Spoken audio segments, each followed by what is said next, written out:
Welcome to the Driver's Line. I'm Greg. And I'm Jordan. And today, we've got a conversation for you. Our conversation is a continuation of our best car lineup series. This time, we're going to talk about cars made in the 2000s. That's right. We're going to look for the best manufacturer lineup from the year 2001 to the year 2010. Exactly. So I'll go ahead and start us off. Go for it. All right. Well, this is a brand that lately has been faltering, I will be honest with you. But way back in the 2000s, they had some stuff going on, and they had some wacky stuff going on too, which I appreciate. So, maybe this isn't a totally mainstream pick. My Lamborghini choice wasn't either, right? No. But, I'm coming off a Honda pick, so I need to, balance the skills. Exactly. So, my pick for the 2000s is Volkswagen. All right, so they had a pretty varied choice. There was the Transporter van. I'll be honest with you, it wasn't stellar, but it got the job done, and it's a standout in a segment. But I really want to focus more on the other cars in their lineup. We're going to leave that one alone. Wow, we're not talking about the van today. I know, it's weird. Wow. But You okay? Feeling all right? I just don't have enough time. That's true. We don't want this pod to be 45 minutes. So going through Volkswagen's lineup at the time, they really had a competitive set of vehicles that felt elevated, which I really appreciate. So starting off with the Golf, right? Starting off with the Mark IV Golf, that particular car really elevated the look. It's a clean styling design coming off the Mark III. And the interior on that car really set the bar high for what a compact car should be. But not only that, we started seeing an introduction later on to actual driving excitement. Mark IV wasn't really super interesting to drive necessarily. Kind of bring in a little bit of Pontiac here. Driving excitement. Driving excitement, yeah. that's true. Pontiac may have been dead by this point. Can't remember. No, they're still around until 2009, right? 2010. So this was our death era. Dang, that's true. Ouch. Burn. Ouch. So, bringing it back to Volkswagen. The Mark IV was interesting because of the design elements to it. I think it looked really clean. It introduced the VR6 engine, which, wow. That's such a great sounding engine, it sounds right? phenomenal. Yes.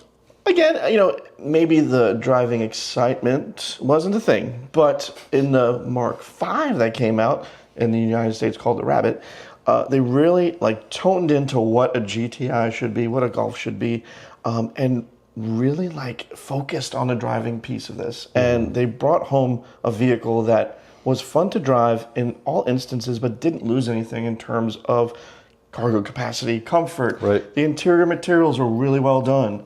And it kind of continued on from there until it hit the Mark VIII. But I just had to throw that in there, right? but I had to. But moving on past that, we also had big stuff, the Golf chassis with the new Beetle that came out. Oh, God.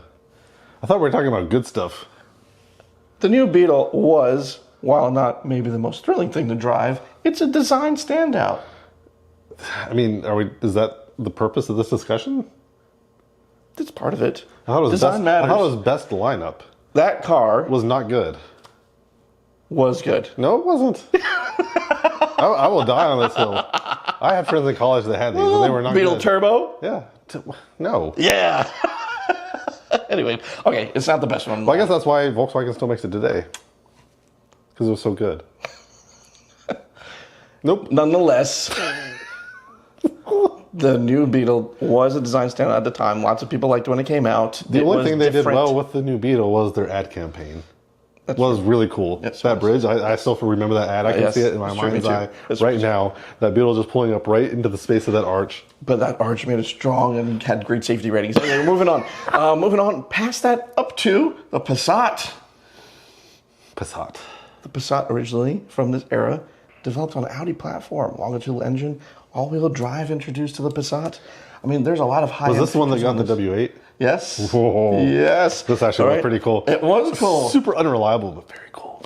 Very cool. And that's kind of the whole thing about the Volkswagen in this era is they had these wacky designs and things that they came out with that other manufacturers just weren't willing to try. And I really respect that. So in the Passat, you had, the two variants that came in that time. The first one it was based off Audi platform, so it had some elevated feel. The next one, they focused more on the day-to-day kind of livability of it. But then we had the W8 introduced into it, which was such a cool engine, unique. But you had such a variety within the Passat lineup, from small 1.8 liter turbos all the way up to turbo diesels and W8s, right? So such a variance. Also, wagons. I know you could get a W8 wagon. Oh my gosh. You get a would be W8 so cool. wagon with a manual. Oh my no. There's probably like 4 of those running around the world right now. Yeah. Well, no. There's 4 actually sold. If they're still running, there's only 2. Yeah, well, that's fair. But they look so good. They do. I do love the Passat at that time. Stemming off that again, with other vehicles that stepped out of Volkswagen's typical small car comfort zone, the Touareg. The Touareg was co-developed, right, with Porsche and their Cayenne and Audi and their Q7. But we know, back from when we talked about Porsche's lineup, the Cayenne was developed basically as a savior to that brand. And it was designed in a way that it could handle anything, on-road, off-road, and the Touareg benefited from that. I mean, the Touareg was really comfortable on-road. It was very capable off-road. So it had a lot of the capabilities that Porsche had, but for a lesser price. Yeah. And it was really well styled. It still looks great today. How much lesser was that price? Those things were expensive. They were expensive, but I mean, they're still less than a Porsche. It's probably expensive. We'll get to expensive. It's expensive for a Volkswagen. We'll get to expensive for a Volkswagen. I know what we're going to talk about next. I know what we're going to talk about next. But we're not there yet, because the Touareg, you can get it with a V10 turbo diesel. How cool. How cool is that? Come on, you want that. V10 turbo diesel in a mid-size European crossover. Yes. I'm not saying they're reliable. This is not the point of Volkswagen during this time. We're talking about innovation. All right? So that's what I love the Touareg from that time. It really was. It was fantastic. But yes, we have to move to the elephant in the room from this era. Yes, and we just need to go in for a shot of those trunk hinges. Oh my God. Right now. Right now, we're going into it right now. We're talking about the Volkswagen Phaeton. That is porn, so we're going to have to rate this explicit, because those hinge designs were just one of the most beautiful elements of something that is so pedestrian, right? Like, what is the most pedestrian element of a car? A hinge. Yes. You know, and they're going to we're going to do it in the most beautiful way possible. Yeah, and so, there were other manufacturers who would make and especially in this class even, still those typical gooseneck hinges. Not Volkswagen, right? Ferdinand Piëch, he wanted to design hinges that would not impede on the cargo capacity of this gigantic trunk, because, that little bit is really going to make a big difference. But not only that, he wanted to do so where you could close the trunk without any interruption and no bother to the cabin whatsoever. And that he did. Yeah. And those are some expensive hinges, let me tell you. They're absolutely gorgeous. But they are. Yeah. They're stunning. Completely machined, yeah. And that particular kind of thinking process applied throughout the car. I mean, even the factory that they built these cars in, I mean, they had Canadian maple wood floors in it, and the carts that would move the parts around, they had cushions inside of them, so nothing would get affected. If we were going to focus on so many things on making this wonderful, why didn't we focus on reliability? Well, we tried. We tried our best, because we wanted the car to, handle lots of different scenarios. Well, instead of saying it needs to go down the Autobahn at 150 miles an hour while keeping me at a perfectly cold 70 degrees. Yes. Why not say, let's make it go 100,000 miles? Well, when you're part sharing with other brands in some ways, that does happen. And you're also innovating in other ways. And, science projects tend to have some failures. That does happen. But again, this thing was so cool to look at and drive and just be a part of. I mean, just the fact that it had 2 batteries. One was just to power the fans to cool the computers, because they handled everything on the car. Just for that. So that gives you an idea of the computing power at the time.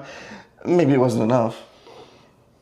It was a little bit ahead of its time. Maybe it was too much. It was too much. But it was such a cool car. I mean, it's so unique. It competed in terms of materials, and it was built in the same place as Bentley's. And let's wrap it in the most nondescript package possible. Yes, that's true. So, if you're a millionaire who wants comforts and wants luxury and wants a safe, barnstormer, but doesn't want to stand out, you buy Audi, right? No, you buy Volkswagen. But overall, I think the range from that, right? We're talking about Golfs, all the way up to Phaetons, it really talks about the breadth of Volkswagen's lineup and their creativity at the time, and that's why I picked it. Yeah, I mean, sure, every Phaeton and Touareg owner really loved pulling up to the service. We're not talking right about that. next to a new Beetle. We're not talking about that. They probably were like, "What did I do?" New Beetles are. They told me it was gonna be like Audi. They were cool. It wasn't. All right, not a bad choice. I'll give you credit in one regard because the breadth of offerings were probably unmatched for that period, right? Because I mean, the Phaeton was essentially like a poor man's Bentley, right? And the Touareg competed with the top SUVs at the time. People love them still to this day, even though they're still unreliable. But neither here nor there. If you've had good luck with your Touareg, please comment in the comments and call Greg out, and please let me know because I'm going to come and buy it. Yeah, and the comments are going to be empty. Oh, no. So, let's talk about a reliable brand. Okay. Now, this one doesn't have quite the breadth of innovation that you have, but they did innovate. They had a lot of interesting things that they kind of carried forward and, tried to resurrect, so to say. So, this is a brand that really focuses on the drive. They really want you to zoom around. And I'm, of course, talking about our friends at Mazda. They had one of the best lineups of the 2000s. So we're going to go ahead and dive straight in and talk about probably the car Mazda is best known for at the time. And the B200. No. The Miata. Because Miata is always the answer. Hashtag winning. Hashtag conversation over because it's the answer. We got two great Miata generations in the 2000s. We got the end of the NB run, and we got the NC, which is considered kind of like the hot rod of the Miatas. This is the one that people are turning to for modding and turning into race cars and things like that. I mean, that happened with every Miata generation. Exactly. I mean, you can swap in like a 2.5, you can swap in a V8. You can do all sorts of different things with this NC. It's just a really cool hot rod platform. But we got two really great Miatas out of that. And this time period was also the heyday of Mazda Speed. This is when they actually had like an in-house tuning division. They don't do this at all anymore. True. Which is kind of unfortunate, right? It's sad, yeah. Yeah, because I mean, at the time we had the Mazda 3, which is one of the best small cars of that time. Yeah. Full stop. And then they made a Mazda Speed 3 version. Outrageous. Of it. Yeah. I think it had over 260 horsepower. Yeah. I mean, that thing flew. To be fair, like the GTI of the time was 200 horsepower. Right. I mean, and so they're like, just Mazda just comes out with their big stick and they're like, we're gonna just up it. We're gonna make this obscene amount of horsepower in this little hatchback, right? And it's just a nicely well-styled, extremely well-made car. Mazda 6. Great little sedan. Competed really well against, the Accords, the Camrys of the world. Gave you something that was more dynamic, Still equally reliable, I would say, but a lot more dynamic. And then they're like, why don't we make a Mazda Speed version of this too? All-wheel drive, manual, turbo. Come on. Yes. Hatchback. Yeah, I was going to say, isn't that the one that came with a hatchback? Yes. Yeah. That's pretty cool. Unreal, right? I mean, what a cool little car is like a Subaru Legacy GT or Audi, right? It's something that you would see generally at a much higher price point, and Mazda offered it. That's pretty cool. And then we had the end, right at the very beginning of the 2000s overseas, so I'm counting it, of the FD RX-7. Ooh, yeah, that's right. Unbelievably gorgeous, one of the most beautiful cars, so I am counting it. To this day. It wasn't in the States at the time, but I'm still counting it. That's fine. Because then Mazda's like, hey, we still love rotaries. We want to innovate. We want to do something unique. And then they brought out the RX-8. Yes, we want to eat oil all day. Yeah, it's fine. You see more of those still on the roads than a Touareg and Phaeton. I want us to I want to look into the details on this. This is interesting. Per capita might be interesting. We definitely sold more. But, Whew, okay. But either way, this was wonderfully handling platform. The RX-8 has an outstanding platform. It was only really let down by the thing that made it unique, which was the rotary engine, which just didn't have the output it really needed to have. I think it was about 230 horsepower, and it was really hard to get that out of it, right? Like you had to wring that thing's neck, which can be fun at times, but think of the Honda S2000. You driving that around town isn't fun because when you want to hit that performance, you're wringing that out to 9,000 RPMs. And that can be tiresome on a daily basis, especially when you're designing that RX-8 to be something that's a little bit more relaxed than the RX-7 that came before, because you've got the cool suicide doors, you've got the back seat, you've got all these different elements that are trying to make this thing more livable, but then you put an element in it that kind of takes that away, which is just kind of unfortunate because you have this excellent chassis, you've got this excellent shifter, and then just an engine that does work with it, but not in the form factor that they came up with. That's right? very true. Absolutely. So that's kind of a little bit of a letdown, but also just shows some of the innovation they were doing at the time.